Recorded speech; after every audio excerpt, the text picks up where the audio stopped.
The White House is relaxing its COVID restrictions for many fully vaccinated international travelers. All foreign travelers flying into the U.S. will have to show proof of vaccination and a negative COVID test before boarding.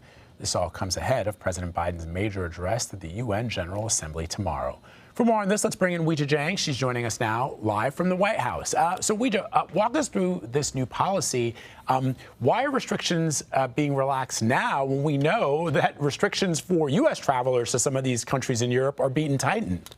Right. That's a great question, Vlad. And we just heard from the coordinator for the White House COVID response, Jeff Zients, who said that they have looked at the science and they believe that vaccinations work to offer protection against the Delta variant. And they looked at how many shots have gone into arms around the world, saying 6 billion people, 6 billion doses, I should say, have already been administered. And they are confident that this is a safer way, actually, to track people who are coming into the country because it focuses and puts the burden on the individual rather than putting a blanket on nations to say, hey, you can't come in here. But there are a lot of outstanding questions about this new policy that's supposed to go into effect in early November. For example, what vaccinations are going to be accepted? Because, of course, here in the U.S., most people have the Pfizer, Moderna, or J&J. But abroad, there are other vaccines that were developed and being given to people. So it's unclear if those are also going to be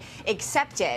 And so I think a lot of people still have questions about the science behind this decision and whether it was politically driven at all, because we know that especially our European allies have been putting the pressure on the Biden administration to ease these restrictions, especially because some scientists say that these restrictions aren't working anymore anyway because of the spread and the different places in the U.S. that have the same amount of virus. It really doesn't make sense just to say you can't come in if you're from a certain place.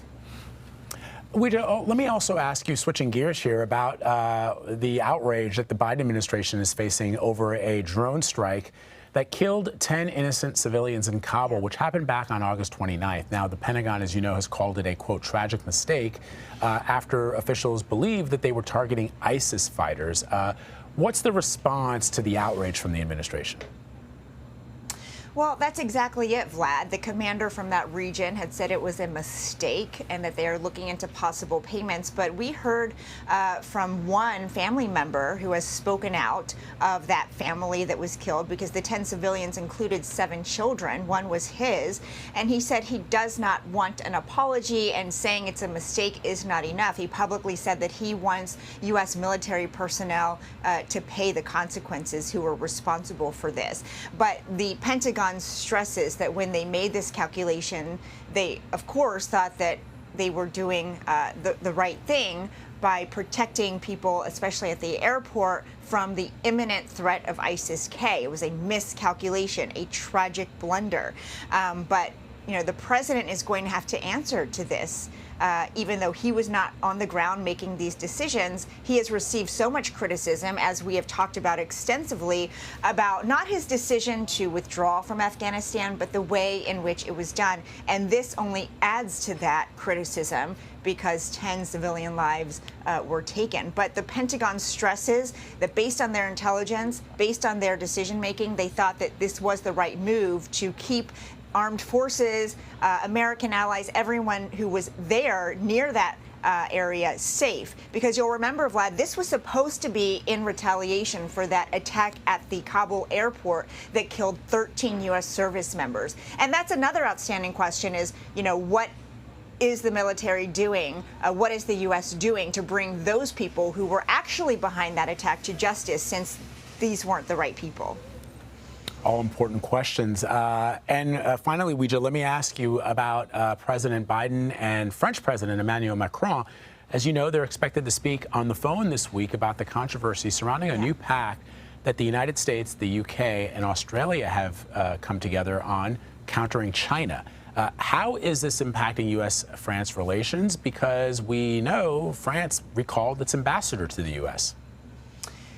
Right, Vlad, and this really illustrates perhaps an unprecedented low for relations between the U.S. and France, because French officials have not been shy about responding to this. Basically, Australia went into an agreement with the U.S. and the U.K. because it preferred the technology there, which effectively sank, excuse the pun, a $66 billion deal between Australia and France for submarines. And so that is why the reaction has been so strong. The France foreign minister actually said on the record it was really a stab in the back. It looks a lot like what Trump did. And so they are upset. And that is exactly why the president and his French counterpart, Emmanuel Macron, are supposed to have a talk in the coming days to try to work this out. The White House says that they have already had staff level conversations to try to make sure everyone's interests are the interests are protected here and that they can continue the long-standing relationship that they have had, but it certainly will be an awkward conversation. And that is why people are wondering whether this announcement about lifting travel restrictions was a move to maybe have a better atmosphere for that call, because France has been one of the countries that has really been pushing the U.S. to lift those travel restrictions.